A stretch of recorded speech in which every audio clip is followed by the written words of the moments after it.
Hello everyone, and here we are again with the opening portal show. Right, well, I'm just going to turn this volume down a little bit so I can just make sure that I can hear you all okay. It's been a few weeks. I just hope to goodness that this is coming through okay. I've got Helen at the side of me here monitoring and watching everything, but I think everything's going okay at the moment. If you do get any problems again with the audio or video, can you let her know by Facebook or something? I'm going to be starting shortly with a rundown of what we're going to have on the show.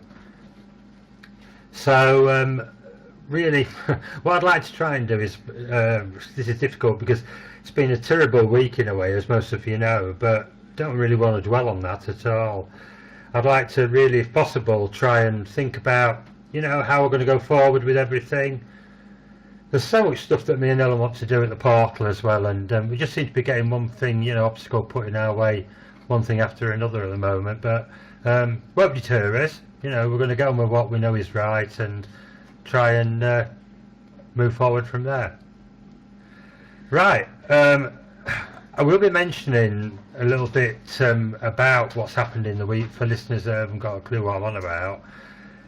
But before we start anything, just because the show is going to be quite a long one, I've been promising my special guest that's on tonight, Goodman, that you know, that we'll have you know, a good session really with him on here. But what I'm going to try and do is to just explain to you before we go on the position between Kevin and myself. Really, it's very, very difficult.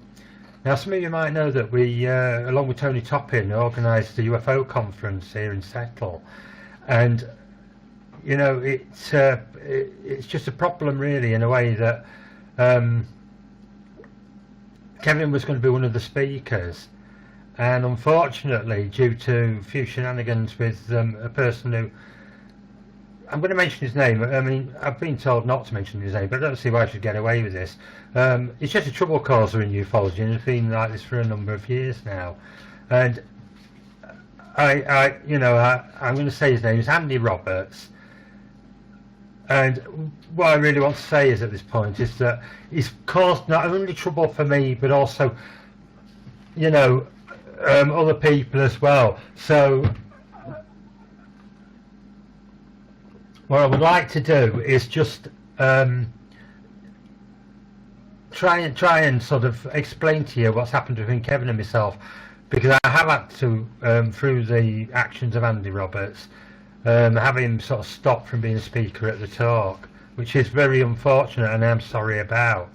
I've tried to explain this to Kevin why, and I think he fully understands, and I understand that Kevin has made a statement tonight stating that he does fully understand. And the good news about it, which I really applaud him for, because I'm exactly the same. Whatever Andy Roberts tries to do, all the people that are around him, to try and stop us from what we're doing with the ufology that we work in, Kevin, like myself, is going to carry on. It just makes us more determined, and I applaud Kevin for that. And I hope you'll see on the show tonight, he's a smashing guy, and he, you know, he should have all the support that we can give him. If there were any way I could get around, you know, this problem with Andy Roberts and his cohorts that don't really get involved in ufology or whatever he does, I don't know what you want to call it really, it just causes problems for people by slandering their name and libelous remarks, which, you know, gets us nowhere. So, as I say, I'm sorry, Kevin. I hope this is a bit of a tribute to you, in a way, to show you that there's no hard feelings between me and you, and I hope that we can work together in the future and resolve this problem. Okay, so here we go. It's going to be Kevin Goodman, and this is Kevin's interview he did with me a couple of weeks ago. I hope you enjoy it. Okay, thank you.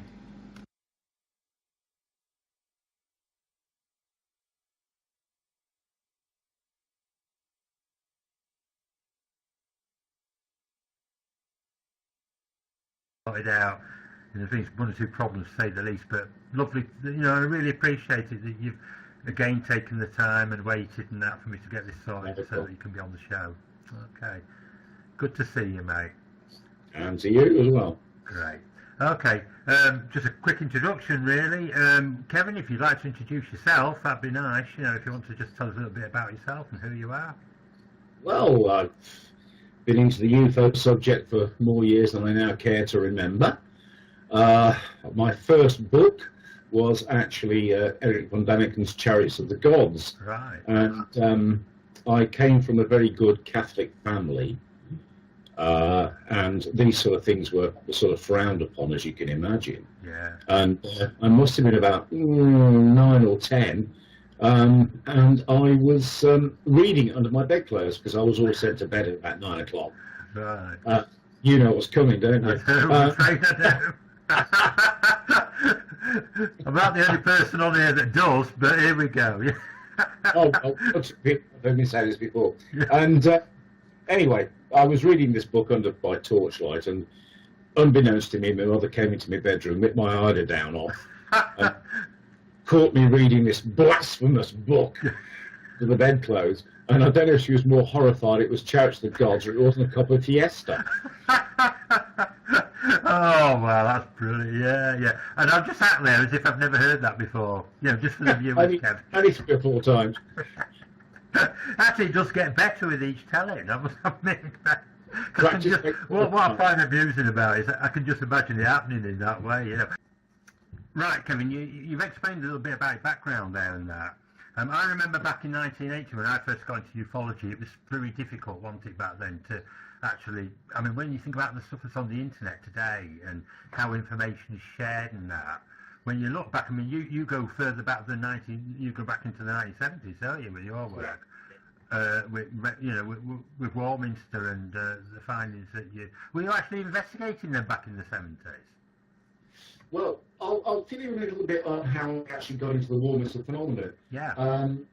Some of your older viewers, stroke listeners, particularly in the UK anyway, will remember that in the 1970s a book imprint called Tandem started to reprint a lot of the classic UFO books from the 60s. People like Brinton LePoe Trench, Donald Kehoe, Brad Steiger, and these books were coming out at irregular intervals. Yeah, they were. And I used to save my pocket money up, and I used to pop down to the local bookshop and always look for the Tandem logo. And then one day there was this book there called The Warminster Mystery. Right. And I pulled it out, and at the bottom it had the tagline of Dramatic UFO Witness Sightings in England. Now, up until that moment, whether it was me being naive, I don't know, but I always thought that the UFO phenomenon was mainly an American-based thing, and then suddenly, here is this book written about a small rural town in Wiltshire, and I was determined from that day on, after I finished the book, to get down there, which I did about 4 years later. Fantastic, yeah. I mean, I remember you mentioned some books there, Brad Steiger. I mean, one of the first books I read on the subject, you know, you get right, it all seemed to be coming from over the big pond, didn't it? You know, I remember Gods of Aquarius, for example, you probably read that one in your time, you know, which even back then they were talking about, you know, CE3s and things where we were really just getting into the subject of maybe, you know, lights in the sky and that type of thing. So it was a big cultural change, wasn't it, back then? And I remember I came across the same book, Flying Saucerers, Kevin, and it was one of the first ones like yourself, you know, that introduced me to the subject. And funnily enough, The Flying Saucers was one of Arthur Shuttleworth's last books. Was it really? Yeah. Right, I didn't know that, yeah. I mean, to give you an idea of how sort of moribund, we think it's moribund now in this country, but how the publishing industry was in those days, is that the Warminster Mystery became a moderate bestseller. Shuttlewood, unbeknownst to me, until I got down to Warminster in '76, I didn't realise that he'd written a further 2 books. Oh yeah, I mean, I had one of those, I remember it well, The Flying Sorcerers. Flying Saucers, I think, was either his 5th or his 6th. It's written before that then, crikey. Yeah, I mean, chronologically there was the Warminster Mystery, then there was Warnings from Flying Friends, which Arthur actually published himself. Right. Then there was a book called UFO's Keys to the New Age. Then there was The Flying Sorcerers, so it was the 4th. Then there was UFO Magic in Motion, and his final book was a book... I remember that, yeah. Yeah, was more UFOs over Warminster. Really? God, you're bringing back some memories there. I'm sure some of the people that are watching this, it does. It brings. I can see the cover. You never forget the covers, do you? I mean, UFOs, Magic in Motion have that glary, almost like an ELO type UFO. Exactly. Didn't it on the cover? Do you remember? Yeah. That was actually the cover was painted by a guy called Chris Moore, who has become a very successful sci-fi artist. Really? And I mean, and here's a really sort of useless piece of trivia for you. Yeah. The paperback edition of the Warminster Mystery, the cover was a mixture of photographic and artwork, and it was done by a guy called Chris Arkelios. Right. And Arkelios then later went on to actually do a lot of the early Doctor Who novel covers. Wow, amazing. So there's a big crossover there, isn't there, from, them actually working with the UFO factual type of stuff and the fiction. Faction as it becomes known, doesn't it? But yeah, that's so interesting. I mean, you think you know a lot about this subject. There's always somebody like yourself, Kevin, that's got that nugget of information there that we just don't know, I didn't realise, I honestly didn't realise that Absol would have brought out. We all know about the classic too, about Warminster and amazing. I didn't realise he actually investigated cases all over the country, didn't he? He wasn't just in Warminster. He did. I mean, Arthur, although he's probably best known for the Warminster phenomenon, I mean, he was, when he first started out, as he likes to claim, or he claimed, to be a hard-headed realist stroke journalist. That's right. It's only when he saw the phenomenon for himself that he became a believer. Right. And then for, I don't know, getting on towards 10 years, I reckon, he was probably one of the most prominent UFO researchers in the country. Right, amazing, yeah. What sort of years would that be around then, when he sort of, about the late 70s? When he actually was sort of, should we say, converted, for want of a better word, that was about 1955. And then obviously, the bandwagon, which was Warminster, rolled on. Yeah. And he was a regular contributor to things like Flying Saucer Review. That's right. He did Lecture Circuit. But he around the time for the Flying Saucerers, he actually took a back seat to research due to ill health. Right. You could turn around and say, well, it was all those nights spent upon Cradle Hill that actually affected his health. Yeah, possibly, yeah, definitely, So from around 76 onwards, he became more of a sort of publicity figure for the local UFO groups and whatever. Right. But sort of, actually then started to take more of a back seat and to concentrate on his writing, which was why there was a plethora of books released from, I think, 76 to around 79. I think there were about 3 books in those years, whereas it took him 10 years before that to write 3 books. Yeah. Without a shadow of a doubt, groundbreaking stuff, at that time I'm sure ufology probably wouldn't have got to where it was a few years back now. I do believe that, the sort of mid to late 80s, 90s were the peak of British ufology, really, as you probably know yourself, and things have not been quite the same as those years since. But, you've gone through the whole journey, which is amazing, Kevin. You've seen how it's developed and how it's been manifested in society all the way through there, haven't you? So we'll talk a little bit about, your own involvement really now with this Warminster thing. Could you explain to the viewers about, because remember, I mean, we're a couple of old fuddy-duddies really, aren't we, from back in the real ufology. Speak for myself, yeah. But back in the old, ufology days, the heyday, should I say. Or as these youngins say, back in the day. But, what I'd like to really explore in a way with you, Kevin, is your viewpoint of how you saw ufology in your investigations, how you actually conducted them then, compared to what happens today, Well, I think probably the greatest advance is obviously the internet and also mobile phones. You have to remember that we were up on the top of Cradle Hill, which was about a mile or so outside the town, on our own. Now, if, heaven forbid, one of us had tripped over and broken an ankle, it was a mile walk to the nearest phone box. Yeah. You were that isolated. Yeah. Now, next year, 2014, I'm headlining the Euphoria conference in Glastonbury. Right. And part of the package that they're offering is that there will be a sky watch held on Cradle Hill on the August Bank Holiday Saturday. The idea is that we're going to try and do a three-pronged sky watch. Right. In so much that obviously Cradle Hill is the most famous sky watching location in the area. Without a doubt, yeah. Then there is Clay Hill, which is just outside the Longleat Estate entrance. Right. And there's a place called Upton Scudamore.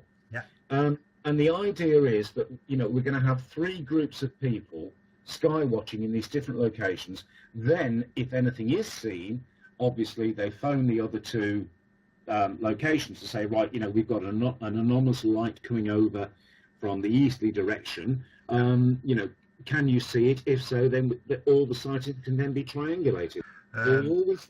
We always do an anniversary sky watch on the August bank holidays anyway, and obviously with the 24th coming up, you know, there will be hopefully people up on Cradle Hill, and it's quite interesting that you do get some of the old guard coming out of the woodwork, people like Mike Oram.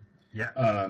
Bless him. Oh, Mike's a great guy, you know. Mike's a lovely guy, he really is. Got a lot of respect for him. I actually mentioned Mike quite a bit in my book, you know, just have a look at myself there. Yeah. And the nice thing as well is that there is now a third generation of Warminster Sky Watchers coming through. Oh, wonderful. Now, I'm not exactly in the first flush of youth, so it's going to be great in the next 5 to 10 years to pass the baton on to another generation to keep it all going. Well, not it's keep a it all legacy going. really that cannot stop, isn't it? You know, because it would be such a shame to you know, lose that information, you know, really, because again, it was a foundation of what we have today, really. You know, the modern, even the terminology of ufology, UFOs, and the way that the investigations are conducted really goes back to those root days, doesn't it? You know, and it does. And I mean, the other thing which I've noticed is that when I sort of dropped out of the radar about 1983 for about 20 odd years, in those days, ufology was looked upon as, shall we say, a rather dubious hobby. That's right. Whereas today, you know, I mean, I'm quite happy to, you know, to say to people what I do, and it immediately strikes up a conversation. Whereas in the old days, it'd been a case of, right, okay, move on to something else. You did right. I remember, you know, I've just been recently talking to somebody about that, saying you wouldn't believe it, you know, that you couldn't really bring the subject up in the early 90s. Well, when I had my encounter in 1980, I found it very difficult to find a handful of people I could talk to about it. Because people, it was a strange thing, because people were quite prepared to accept that if you talked about a light far off in the sky, but if you went any deeper than that, you know, they found it difficult to take on board, you know. So, yeah, things have changed tremendously. You did right there, Kevin, and for the better, I think, Definitely for the better. I mean, I think programs like the X-Files and Dark Skies has helped to a degree, because it's sort of made it a little bit, well, a lot more socially acceptable. You know, even though, you know, the X-Files was sort of fiction, but you know, it's sort of almost ignited an interest within the general public. That's right. It brought it into the popular. It's not a bad thing. Go on.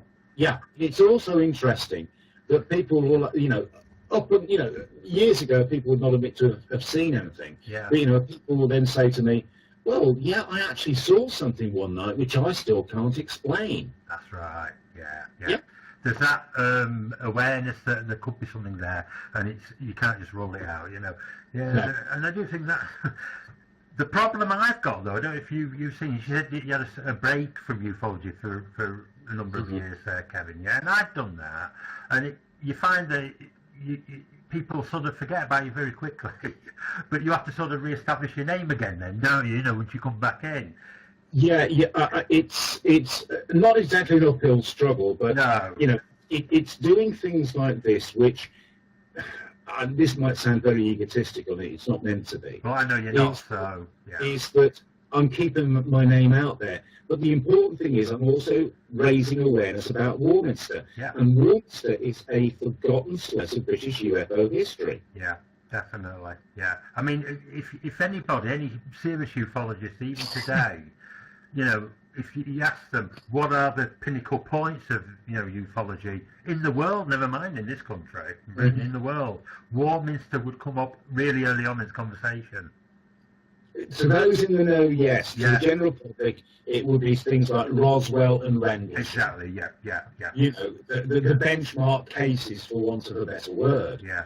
But as I say, Warminster has been conveniently sort of swept under the carpet. And when I first started getting back into the research, when I started researching my book, it was incredibly difficult to actually find anything on the internet about Warminster. And, the UFO Warminster website, which Steve, Dewey and I now run, is probably the most comprehensive depository of information. And that's where people that are watching this should go to. I've been to your site, Kevin, and it's fantastic. The layout of it is easy to understand. The information, like you say, you can't find it elsewhere. So, it's just what you say there, and I recommend it to everybody that's listening, watching, really, to go have a look at what Kevin's talking about. But for now, Kev, could you just talk about a little bit about the history of Warminster for those, because there are going to be people, like you've just mentioned there, you're aware of this, that won't know where Warminster is or anything, really. Well, and I know we're backtracking, it's so frustrating for people like ourselves, but if you could just give a little bit of an intro to where it is and what was claimed to have happened there. Well, Warminster is a small Wiltshire market town about 120 miles west of London. It's quite near Stonehenge, and a lot of the ancient sites around that area, Glastonbury, Silbury Hill, Avebury, and everything really kicked off on Christmas Eve of 1964, when a local woman by the name of Marjorie Bye was actually walking to midnight mass up to Christ Church in Warminster when she was assailed by this strange sound which unsettled her drastically, according to Shuttleworth. Right. But she was not, that night, she was not the only person to have heard this. There was a gentleman by the name of Roger Rump, who at the time was the head postmaster in Warminster, and he again said that he'd heard these sounds, and he alluded to it as all the 5,000 tiles on the roof of his house being lifted up and slammed back down. That's right, I remember reading about that, These sort of sound manifestations continued right the way through the early part of 1965, and it was only around the springtime when the actual visual manifestations themselves started. One of the classic ones is that a couple of council workers were on the central car park in Warminster near an area called Cop Heap, and they saw two what appeared to be luminous red-hot pokers in the sky which suddenly just burst apart.